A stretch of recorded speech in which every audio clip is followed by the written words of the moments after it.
Sebelumnya perkenalkan saya Naris Paripalupi dan teman saya izin bertanya-tanya Ibu tentang kelas yang diambil Ibu kelas 3 sama 4 ya Bu? Iya. Untuk di kelas 4 dan 3 itu gangguan atau hambatan belajar apa saja sih Bu yang dialami oleh siswa kelas 4 di SLB ini dan bagaimana sih Bu pendekatan Ibu dalam mengatasinya? Kalau gangguannya untuk kelas 3 itu sebenarnya ada berbagai macam, jadi beberapa gangguan ada di dalam satu kelas. Sebutin ini aja ya, nggak usah satu ya. Iya. Contohnya ada gangguan belajar, ada gangguan belajar aja. Untuk apa namanya autis juga ada. Habis itu tunagrahita sedang sampai berat ada. Ibu mohon maaf sebelumnya tadi dengan ibunya siapa? Fadila. Fadila. Untuk Ibu tuh cara memberikan penyesuaian tugas, materi atau metode belajar untuk siswa yang memiliki kebutuhan khusus itu seperti apa Ibu ya? Kayak apakah dalam Ibu memberikan penyesuaian tugas, materi atau metode belajar untuk gitu. Kalau kita kan ada modul belajar ya. Jadi untuk materi-materi capaian-capaian di kelas 3 dan 4 itu berdasarkan modul. Cuman untuk kegiatan belajar mengajarnya, kondisi kelasnya tergantung ketahanan guru yang mengajar. Jadi ada metodenya, ada pendekatannya seperti itu. Untuk metodenya di kelas 3 dan 4 ini kan ada 2 shift di kelas saya. Ada 2 shift ya, ada shift pagi dan shift siang. Kalau yang shift pagi itu kelas 3 dan 4. Kalau yang shift siang itu kelas 4 aja. Yang membedakan itu kelas 3 dan 4 pagi rata-rata hambatannya tuh agak berat. Kelas yang pagi ya? Yang pagi. Kalau yang siang itu sedang. Yang siang. Terus tadi udah untuk pembelajarannya, kalau yang pagi itu lebih ke experience. Metodenya experience. Jadi mereka ini harus ada visualisasi, harus ada alat bantu peraga, harus ada gambar. Mereka harus mengalami, misalnya ada pelajaran tentang daun atau tentang tumbuhan, bawa daun, bawa tumbuhan. Langsung dipraktekkan. Jadi harus dipraktekkan. Terus nanti ada pelajaran, ada tentang gunting menggunting juga. Tempel menempel.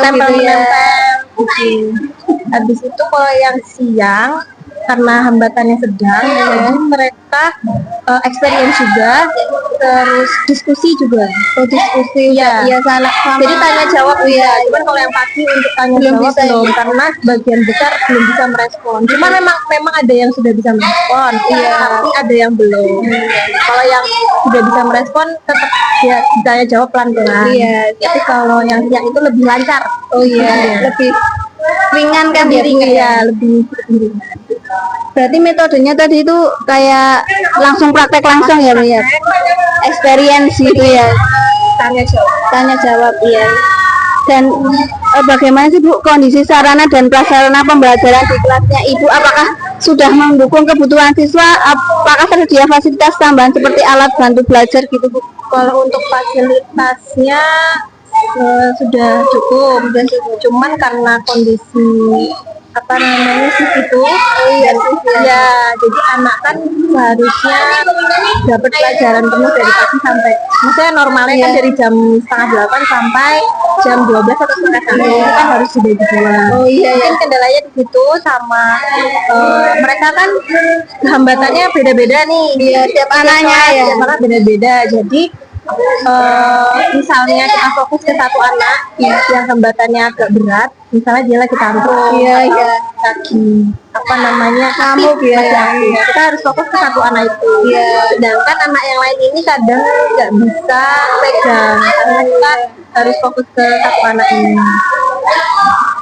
Dan apakah kurikulum dan mata pelajaran yang digunakan di SLB ini sama seperti sekolah umum ya Bu, atau sudah disesuaikan?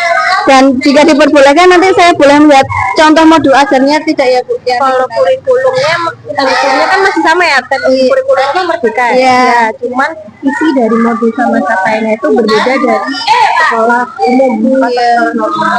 Kalau di pendidikan luar biasa itu kurikulumnya ada sendiri, namanya pendidikan khusus kalau nggak salah. Di modul capaiannya ada judulnya pendidikan khusus. Jadi di situ capaian-capaiannya memang dikhususkan untuk anak-anak berkebutuhan khusus. Untuk modulnya saya kebetulan nggak pegang karena sudah disatukan atau dikumpulkan ke bagian kurikulum. Jadi nanti kalau misalnya mau lihat, silahkan tanya ke Ibu Dwi tadi yang nanti tanya kepada ibu itu. nanti tanya ke Dan bagaimana sih Bu cara membangun komunikasi dengan siswa yang sulit diajak bicara atau kurang responsif, dan tantangan apa sih yang Ibu sering hadapi saat mengajar dan bagaimana cara mengatasinya? untuk komunikasi tidak bisa sekali, pasti kita harus ulang-ulang dan itu harus konsisten. Misalnya untuk pelajaran pun, misalnya ya minggu ini pelajaran matematika tentang geometri itu biasanya harus diulang terus. Bisa 1 bulan pun tentang geometri bisa, karena ada yang belum bisa merespon, belum paham, belum tahu. Jadi pola komunikasinya emang harus diulang-ulang. Kalau yang tidak bisa merespon ya harus ulang-ulang, karena mereka dari kebiasaan pengulangan itu mereka akan teringat gitu.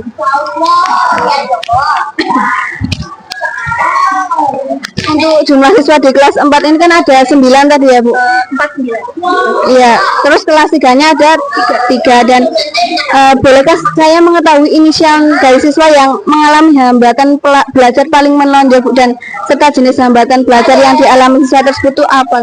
Inisial aja ya? Ya nggak apa-apa. Nama boleh nggak? Nama boleh. Ya udah.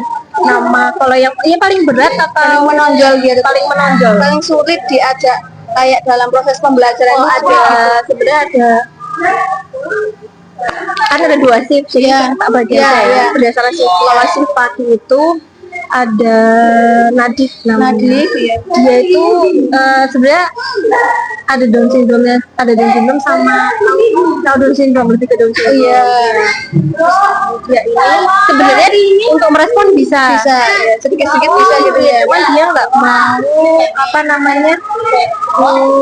melakukan aktivitas ya belum. Maunya terserah dia sendiri gitu. Maunya terserah semaunya dia sendiri. Dia belum bisa untuk mengikuti arahan belum, tapi untuk merespon dia sebenarnya paham kita mau apa, cuman dia belum mau mengikuti arahan sama perintah. Terus ada satu lagi namanya Hanif. Kalau Hanif ini dia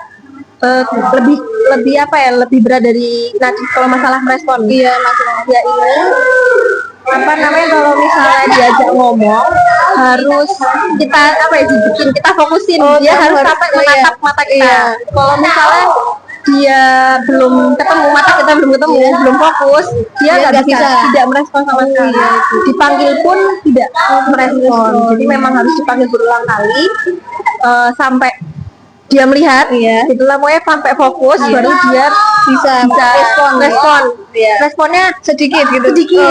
Kalau misalnya menjawab, biasanya kan kalau pagi itu ditanyain sarapan apa, makan apa, itu harus berulang-ulang sampai dia matanya ketemu, sampai fokus, dan itu nggak langsung ngomong makan apa.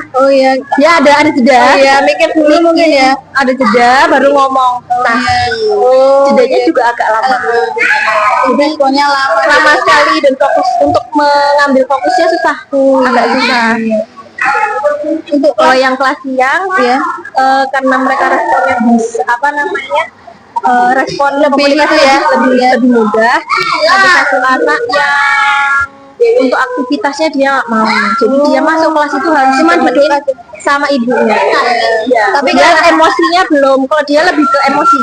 Emosinya tidak stabil. Namanya siapa Bu? Namanya Ismi. Ismi. Cewek. Dia emosinya belum stabil, jadi di kelas itu harus nungguin sama ibunya. Terus emosi juga ada menggebu-gebu, tidak bisa terkontrol. Tapi untuk komunikasi, untuk merespon dia bisa. Dia untuk verbalnya bisa. Berarti itu sama ya sama kelas 3. Yang kelas 3 ada nggak Ibu? Kelas 3 ada, tapi tidak selancar yang kelas 4. Kelas siang. Kalau yang kelas paginya itu ada yang bisa merespon, tapi verbalnya masih kayak libet gitu. Kadang nggak jelas.